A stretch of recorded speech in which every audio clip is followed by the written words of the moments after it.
Hi, Sherri. Thank you so much for joining the CIO Association of Canada's My Career in Tech. We're featuring women who are working in technology, but really empowering and supporting diversity in tech.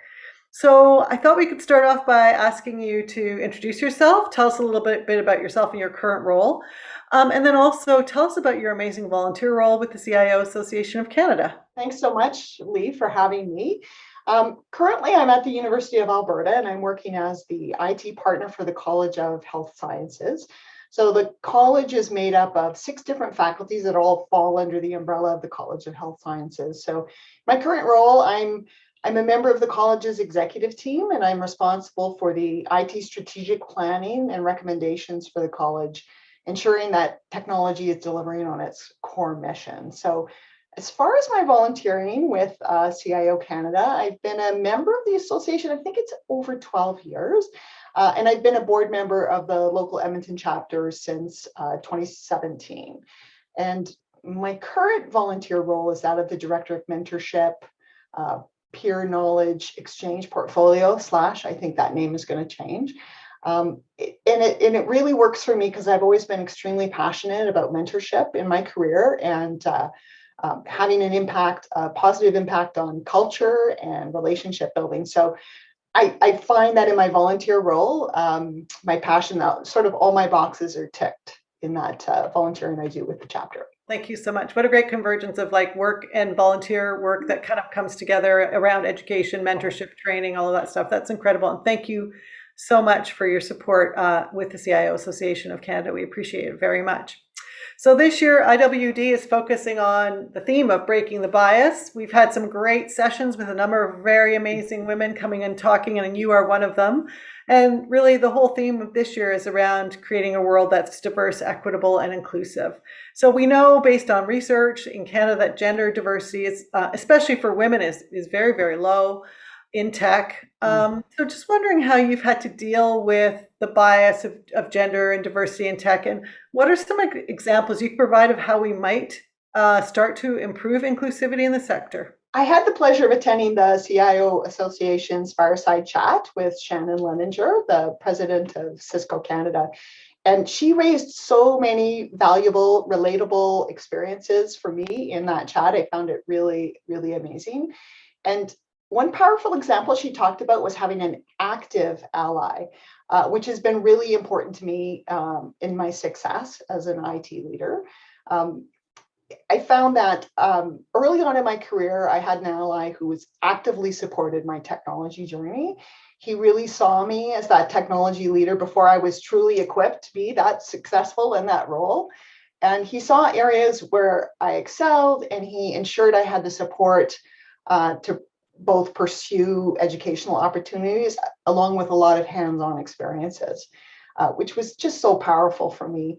And at the same company, actually, a couple of years into my new career, I had a CEO who recognized my talents and skill set also, and literally said to me, "You are the future of IT leadership in this company." And amazingly, she even went so far as to hire a fellow senior IT leader whose one of their main goals was to mentor and coach me, and essentially just provided such a safe and supportive environment where I could really excel as a new IT leader. So true to that organizational culture, I became the senior IT leader for that. And it was just a very inspirational experience. I think the challenge women in technology experience today is that although there appears to be awareness and education about gender diversity, equity, and inclusivity, the reality of kind of what we've experienced or are experiencing in different organizations is really somewhat different. For instance, there's been great discussions about gender parity in the IT sector, what we're talking about right now. But if we were to really look at the actual hires of women leaders in technology, I'd say we have a long way to go. I sort of describe it as proof is in the pudding. You could be at an organization that says it's important for us to have an inclusive environment and culture, but if women in technology aren't successfully hired into those leadership roles, then really that organization isn't fulfilling what they themselves had envisioned. So it's kind of a thing of discussing about having a culture where EDI is important is certainly different than actually having an environment where EDI is important. Yeah, I agree. And what you've just said right now kind of segues into the next question, which is really, really cool because I wrote a question about you working in the academic sector, and then you said, you know what? And technology, you said, actually, I came from an arts background, right? I'm a drama English person. You said, I'm a drama nerd. And I was like, wow, that's amazing. I've been very passionate about, STEAM, so the arts in the STEM subjects, and really making sure that, especially young girls have the opportunity to understand what computer science might be, but it won't be as scary as it is because there's this opportunity to be creative and think about how people use technology and all of that stuff. So could you just tell me a little bit about that, your own thoughts on your path towards being an amazing woman in tech, and how does it play? How does your career play, and how do you ensure maybe that younger girls have the opportunity to experience tech, even if they're in the arts? Right. Well, I think there's so many exciting roles in technology. I truly believe that. And I would hate for us to pigeonhole young boys or young girls in an area where these are the specific, things you need, science and math kind of thing. I mean, there's so much more logic and all sorts of other things, but also the people component for business analysts or project managers, and developers. There's lots of room for everyone, I would say. I did find it interesting with encouraging young girls in technology after listening to my colleague Helen Knight's interview with yourself, which was really great. And being told that when she got to high school that only boys worked in computers, that girls didn't.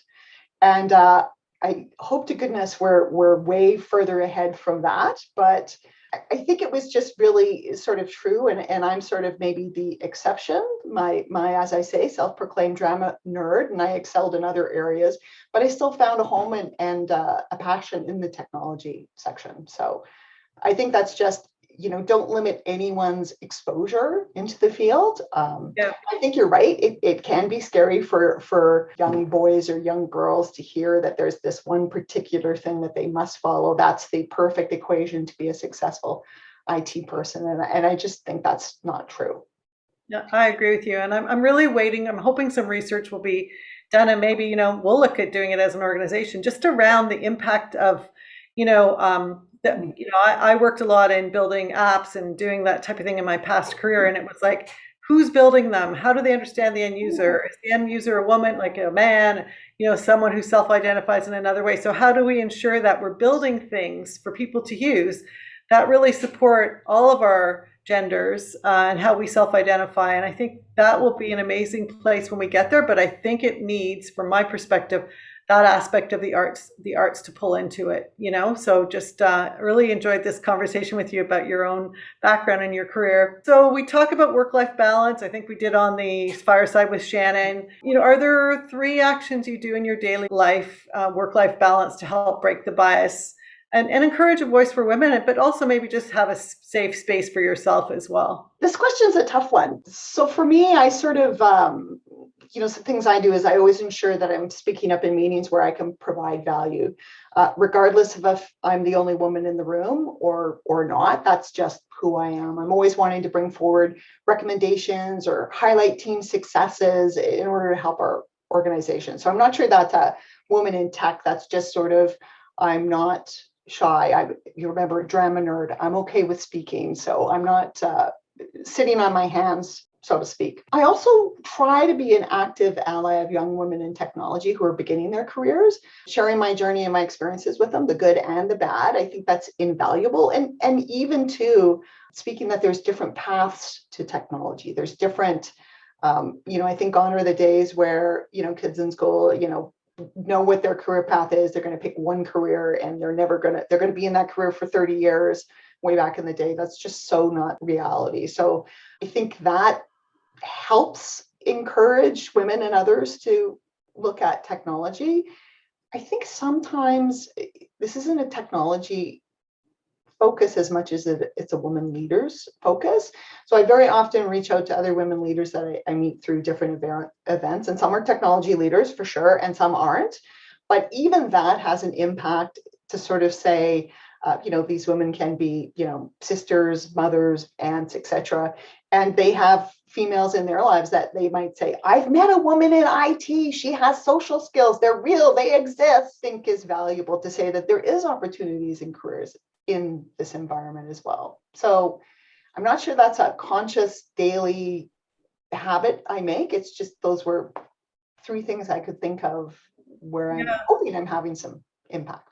That's amazing. Thank you so much for that. And I think, for me, the impact of doing these interviews on myself, on me, on my career has been phenomenal. I mean, the word intentional has just become such a mantra of mine now, just having talked to everyone and listened to Shannon and, all of that stuff. So I really appreciate the opportunity to do this right here and have the opportunity to mentor and network with you. So the final question here, what are 3 tips you could provide to a woman who's just maybe starting to build their career in the workforce and, really is looking to figure out how to get the support they need? What are some tips that you could provide there? I think I always come back to that allyship just because it's been so important and valuable to me in my career. And I think there's so much value in having those really authentic connections with those people. And I'd recommend it can be a bit awkward, but I can recommend that you seek out women that can be those allies or males that can be those allies that are going to support you in your journey and actively be part of that. I think just having people get out of their comfort zone and reach out to those individuals, I think would be something I would definitely recommend. Another thing I would say, it's something that I've experienced in my own career, is to squash that imposter syndrome voice. I think many women in leadership still have that voice inside their head. It just seems something we need to battle. So, that's just that voice in our head we have to overcome and destroy. There are so many capable, strong women leaders that I'm inspired by daily. We just need to kind of be aware it's that intentional, think of that dialogue that's in your head and get rid of the negativity and just forward on your path without that voice in your head, I think. And my last one, and I promise, Lee, you didn't put me up to saying this, but it sounds like a shameful plug, but I think participating in the CIO Association has been really valuable for me. I have found so many strong allies and valuable colleagues, trusted colleagues, both male and female. It's really been a really positive experience, and it has added so much to my career. It really, really has. So I know that sounds like a plug for the CIO Association, but I have to say it's been really so valuable. Wow, that's so great. Thank you so much for saying that. And, we really appreciate you as a member and all you bring as a volunteer to the organization as well. And I just wanted to thank you today for sharing your career, some background of who you are, and all the great tips you provided anybody that might be watching this. So thank you so much for joining us today, Sherri. Thank you, Lee.